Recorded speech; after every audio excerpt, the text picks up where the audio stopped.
సాహిబ్ గారు 1 మినిట్.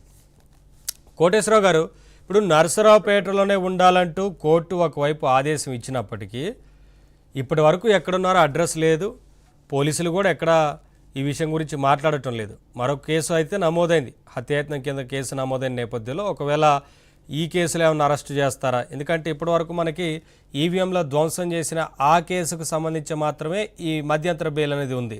ఒకవేళ రకరకాల కేసులు ఉన్నాయి కాబట్టి తప్పదు, బయట ఉంటే ఇబ్బందులు తలెత్తేందుకు అవకాశం ఉంటుందని చూపించి కూడా పోలీసులకు అధికారం ఉంటుంది అరెస్ట్ చేయడానికి.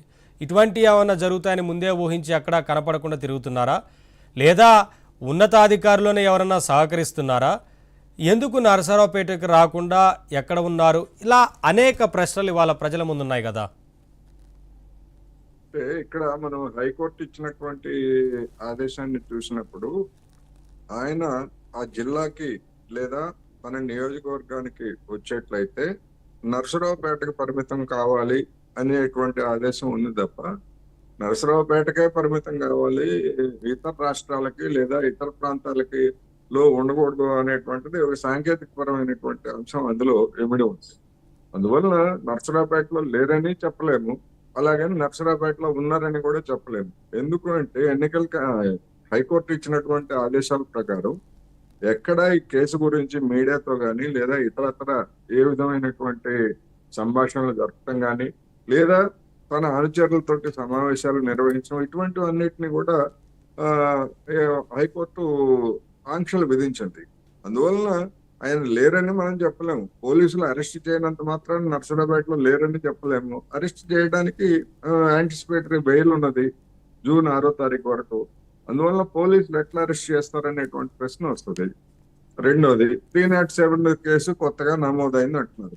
307 కొత్తగా కేసు నమోదైనా లేదా ఇంకొక కొన్ని కేసులు నమోదైనా కానీ ఒకసారి ప్రధానమైనటువంటి కేసులో యాంటిసిపేటరీ బెయిల్ ఇచ్చిన తర్వాత మిగిలినన్ని దానికి లోబడే ఉంటాయి తప్ప 307 హత్యాయత్నం కేసులు లేదా ఇటువంటి కొత్తగా నమోదై గనక మేము కొత్తగా అరెస్ట్ చేస్తామంటే హైకోర్టు అంగీకరించదు నాకు తెలిసినంత వరకు.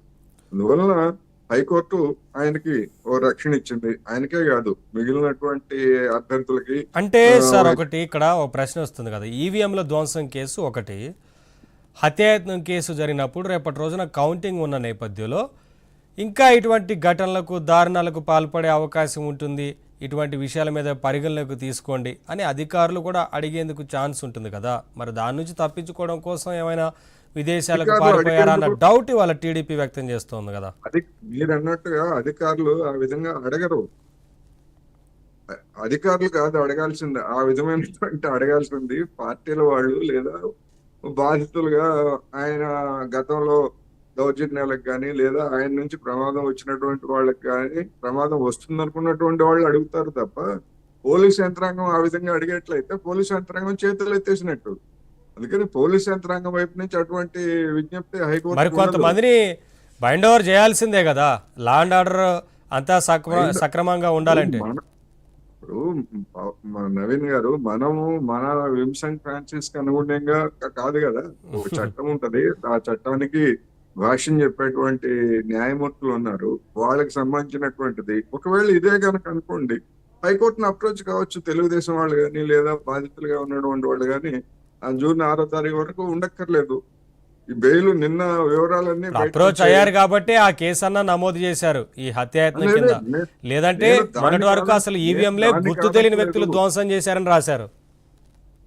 నేను అదే చెప్తున్నా, అలా రాశారు కనుకనే అక్కడ ఉన్నటువంటి సిబ్బందిని సస్పెండ్ చేశారు. ఎందుకంటే వాళ్ళకి తెలుసు ఆ వచ్చిన వాళ్ళు ఎవరో అనేటువంటిది వాళ్ళకి తెలుసు, ఎవరెవరు వచ్చారు. ఆ వచ్చినటువంటి అనుచరుల పేర్లు తెలియకపోవచ్చు కానీ ఎమ్మెల్యే రామకృష్ణారెడ్డి వచ్చాడు ఆయన ధ్వంసం చేశాడు అనేటువంటిది వాళ్ళకి తెలుసు. తెలిసి కూడా వాళ్ళకి అభిమానులుగా అయి ఉండాలి, లేదా వాళ్ళ చర్యలను చూసి భయపడి మనకెందుకులే ఏదో ఒక పేరుతో చేస్తానైనా అయి ఉండాలి. అక్కడ పోలీసు కూడా ఉంటారు కదా, కానిస్టేబుల్ ఒకళ్ళు ఇద్దరు బూత్ వెలుపల పోలీసులు కూడా ఉంటారు. వాళ్ళు కూడా అదే విధమైనటువంటి మాకెవరో గుర్తు తెలియని వ్యక్తులు అన్నట్టుగా వ్యవహరిస్తే అందుకనే సమస్య అక్కడే వస్తుంది. అందుకనే వాళ్ళని కూడా సస్పెండ్ చేయాలి, అది న్యాయం కూడా. ఎందుకంటే ఇది ఒక పిన్నెల్లి లేదా ఒక బూత్ వాళ్ళు సామాన్య ఉద్యోగుల లేకపోతే ఇంకోటని కాదు, ఒక విధి నిర్వహణలో సక్రమంగా ఉన్నారా లేదా అనేటువంటి బాధ్యత వాళ్ళకి కూడా బాధ్యత ఉంది కదా. అందుకని అది దాన్ని